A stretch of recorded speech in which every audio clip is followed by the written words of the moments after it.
Hey guys, welcome back to the channel. कैसे हो आप सभी लोग? आशा करता हूं कि आप सभी लोग बढ़िया होंगे। और आज हम लोग घूमने आए थे खजुराहो। तो जो खजुराहो के मंदिर हैं वो यूनेस्को की सूची में 1983 में शामिल हो चुके थे। और आपको मैं बताऊंगा कि ये मंदिर क्यों यूनेस्को की सूची में शामिल हुए थे। आज की इस वीडियो में मैं आपको बताऊंगा कि खजुराहो आप कैसे आ सकते हैं, कैसे रुक सकते हैं, कहाँ पर घूम सकते हैं और कितना आपका खर्चा हो सकता है। तो अगर आपने चैनल को सब्सक्राइब नहीं किया है तो सब्सक्राइब कीजिए, वीडियो को लाइक कीजिए और हमारे साथ घूमिए खजुराहो मध्य प्रदेश।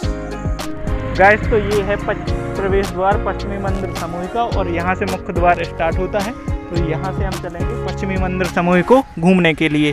आइए हमारे साथ और घूमिए खजुराहो के पश्चिमी मंदिर समूह है। टिकट चाहिए भैया, बना दो। तो दोस्तों, आप लोग भैया से ऑफलाइन टिकट भी बनवा सकते हैं। बाकी अगर आपके पास QR स्कैन कोड है तो उनसे ऑनलाइन टिकट भी आप खरीद सकते हैं। तो दोस्तों, हम लोगों ने टिकट कटवा ली है और भैया से टिकट जो है बनवा ली है। आप अगर आपके पास QR कोड स्कैन नहीं है या आपके पास कोई भी बैंक का अकाउंट नहीं है तो आप इन भैया से क्या कर सकते हैं, टिकट बनवा सकते हैं। और आपको जो पैसे लगेंगे वो 40 रुपये पर पर्सन के हिसाब से लगेंगे। और बाकी अगर आप कोई ऑनलाइन पेमेंट का सिस्टम अपने मोबाइल में डाउनलोड करके रखे हुए हो या चलाते हो तो आप अंदर जाके QR कोड भी स्कैन करके वहाँ से अपनी टिकट बना सकते हो। तो जैसे ही हम पूरी प्रोसेस बताएंगे आपको कि कैसे QR कोड आप स्कैन करके और वहाँ से टिकट अपनी डाउनलोड कर सकते हो और अंदर पश्चिमी मंदिर समूह को घूम सकते हो। तो चलिए अंदर और चलते हैं और देखते हैं कि अंदर कैसे हम लोग अपनी टिकट डाउनलोड कर सकते हैं। दोस्तों, ये QR स्कैन कोड है जहाँ से आप क्या कर सकते हैं, स्कैन कर सकते हैं QR को और अपनी जो ऑनलाइन टिकट है उसे बना सकते हैं। तो सबसे पहले आपको अपने मोबाइल से गूगल लेंस को खोलना है और इस QR कोड को स्कैन करना है। उसके बाद आपका जस्ट ओपन करते हुए वेबसाइट खुल जाएगी। वेबसाइट में सबसे पहले आपको क्या करना है कि उसमें पहला ऑप्शन जो खुलेगा वो खुलेगा कि राष्ट्रीयता का चयन करें। तो आपको, अगर आप भारतीय हैं तो आप भारतीय मतलब इंडियन को चयन कर सकते हैं, या फिर उसमें आएगा फॉरेन कंट्री के लिए, या फिर आएगा सार्क जो कंट्री हैं उनके लिए, और या फिर बिम्स्टेक कंट्री के लिए। तो आप आंसर कर सकते हैं। फिर उसमें अपना मोबाइल नंबर डाल सकते हैं और क्या कर सकते हैं, आगे बढ़ सकते हैं।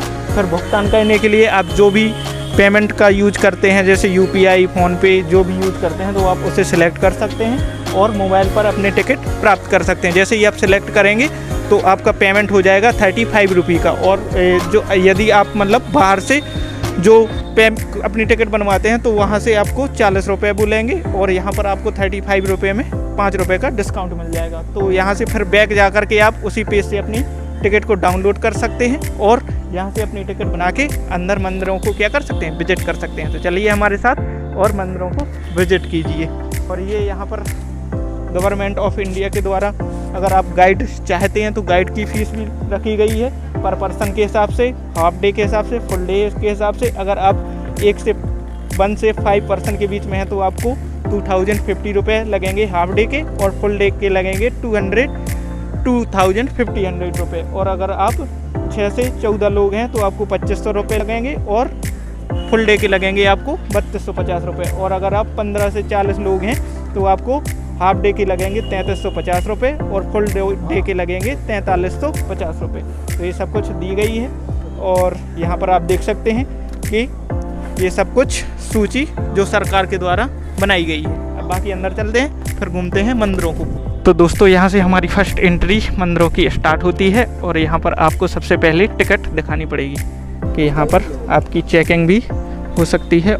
यहाँ से आप जैसे ही अंदर आएंगे तो आपको ये ई-रिक्शा देखने के लिए मिल जाएगी और ये आपको 5 रुपये लेगी पर पर्सन के हिसाब से और जो मंदिरों के पास में छोड़ देगी। हाँ, तो ऑफलाइन आप यहाँ आराम से पेमेंट दे सकते हैं।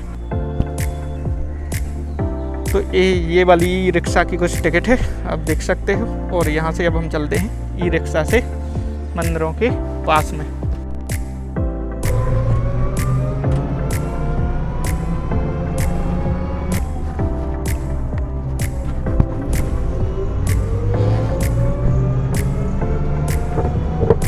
तो दोस्तों, यहाँ से हमारी जो मेन एंट्री है वो स्टार्ट होती है और आप देखते हैं कि क्या क्या होता है। सबसे पहले तो यहाँ पर आपकी सबसे पहले टिकट चेकिंग होती है और ये व्हील चेयर्स रखी हुई हैं कि अगर आपको कोई भी दिक्कत है चलने में तो आप यहाँ से व्हील चेयर का भी यूज कर सकते हैं और मंदिरों को घूम सकते हैं। और ये मंदिर का परिसर स्टार्ट हो गया है। और अब दिखाते हैं आपको एक एक भव्य मंदिर कि क्या मंदिर बने हुए हैं, क्या कलाकारी खजुराहो में की गई है, जिसके कारण से इन्हें यूनेस्को की विश्व धरोहर सूची में शामिल किया गया है। तो दोस्तों हम लोग सबसे पहले दर्शन करने वाले हैं कंदरिया महादेव मंदिर के। आप मेरे पीछे देख सकते हैं कि ये कुछ मंदिर बना हुआ है। और सबसे पहले इस मंदिर की थोड़ी सी जानकारी यहाँ पर लिखी हुई है कि किसने इस मंदिर को बनवाया था और कब बनवाया था। तो हम चलते हैं और इस जानकारी को पढ़ते हैं। यहाँ पर आप देख सकते हैं कि ये लिखा हुआ है कि कंदरिया महादेव मंदिर खजुराहो के मंदिरों में सबसे बृहद एवं ऊँचा यह मंदिर लगभग सन 1025 से 1050 मध्य राजा विद्याधर द्वारा निर्मित किया गया था।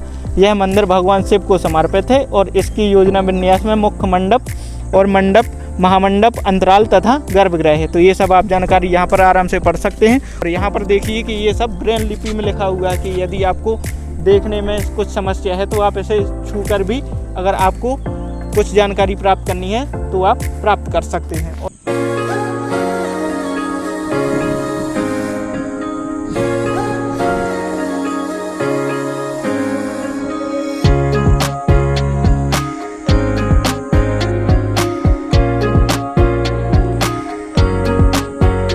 अब यहाँ से हम लोग मंदिर के अंदर चलते हैं और देखते हैं कि मंदिर के अंदर क्या है। तो आइए हमारे साथ। और तो यहाँ पर आप देख सकते हैं और सबसे पहले इसको देखिए आप यहाँ पर ये देखिए कि मतलब कैसी कलाकारी की गई है। बिल्कुल एक एक ऐसा लग रहा है कि यहाँ से पत्थरों को बिल्कुल एक सांसे के रूप में यहाँ से छाप दिया गया है कि मतलब एक सांस रख दिया गया है ऊपर से और इन पत्थरों को उकेरा गया है। लेकिन ये पत्थर जो हैं वो काटे गए हैं। तो आप डिज़ाइन देखिए कि ऐसी डिज़ाइन आज के समय में हम लोग लकड़ी में भी निकालने में हमें दिक्कत होती है, लेकिन ऐसी डिज़ाइन हमारे जो कारीगर थे पुराने ज़माने के, उन्होंने ये डिज़ाइन पत्थरों पर निकाल के दिखाई है। तो आप देख सकते हैं कि ये सब डिज़ाइनें यहाँ पर बनी हुई हैं। और सबसे पहले अब आते हैं यहाँ पर देखिए ये एंट्री है। और सबसे पहले आप ऊपर देखिए, ये आप सोच सकते हैं, विचार कर सकते हैं कि कैसे ये डिज़ाइन बनी होगी, कैसे उकेरी गई होगी। इतनी सफाई मैंने तो लकड़ी में भी नहीं देखी है और ये पूरी डिज़ाइन पत्थर के द्वारा बनी हुई है। यहाँ पर आप देखिए कि एक एक चीज़ अद्भुत है, मतलब कि जिसकी हम लोग कल्पना नहीं कर सकते हैं। और दोस्तों तो अब चलते हैं हम जगदम्बी मंदिर के अंदर। और आप ये वाला देख सकते हैं कि ये जैसे कंदरिया महादेव मंदिर है और इसके ही बगल में ये जगदम्बी मंदिर है। तो आप यहाँ पर देख सकते हैं कि यहाँ पर क्या लिखा हुआ है, वही सब ये जूते रखने के लिए आपके लिए स्थान है। और यहाँ पर ब्रेल लिपि में लिखा हुआ है कि अगर आपको पढ़ने में समस्या जा रही है तो आप इसे भी इस्तेमाल करके जानकारी प्राप्त कर सकते हैं। बाकी ये देखो इंग्लिश और हिंदी दोनों में लिखा हुआ है। जगदम्बी मंदिर वर्तमान में यह गर्भगृह में स्थापित पार्वती की प्रतिमा के कारण इसे जगदम्बी मंदिर कहा जाता है। मूल रूप से यह विष्णु को समर्पित था। इसका निर्माण एक ऊंची जगती पर किया गया है। मतलब ये वाला जो पोर्शन नीचे वाला दिख रहा है ना, पर लिखा हुआ है जगदम्बी मंदिर टेम्पल। और यहाँ पर लिखा हुआ है कि कृपया जूते चप्पल आप यहाँ पर उतार सकते हैं। तो ये वाला जो पोर्शन आप देख रहे हो इसी को कहते हैं जगती, ठीक है, मतलब जगत बोलते हैं, जिसके ऊपर यह मंदिर बना हुआ है। और वही सब कलाकारी है सभी मंदिरों में, वही सब आकृतियाँ उकेरी गई हैं, वैसे ही कलाकारी यहाँ पर बनाई गई है। और आप ये सभी देख सकते हैं कि वही पेंटिंग्स हैं, वो वैसे ही कला है। तो सभी मंदिरों में आपको यही देखने के लिए मिलेगी। और ये जो यहाँ पर जो हम घूम रहे हैं ये दक्षिणा पथ है, मतलब इसके आप चारों तरफ घूम सकते हैं। और ये कुछ ऐसी मूर्तियाँ यहाँ पर बनी हुई हैं और ये कुछ यहाँ पर गार्डन लगा हुआ है। तो ये देखिए आप कि ये सब कुछ मूर्ति बनी हुई हैं और ऊपर कुछ पेंटिंग की गई है, वो धीरे धीरे गिरने लगी है क्योंकि समय बहुत हो गया है। लगभग 1000 साल पुरानी ये मंदिर है, तो इस कारण से वो धीरे धीरे गिरने लगी है, लेकिन बहुत कुछ अभी पेंटिंग बनी हुई है। और हमारे साथ खजुराहो को एक्सप्लोर कीजिए।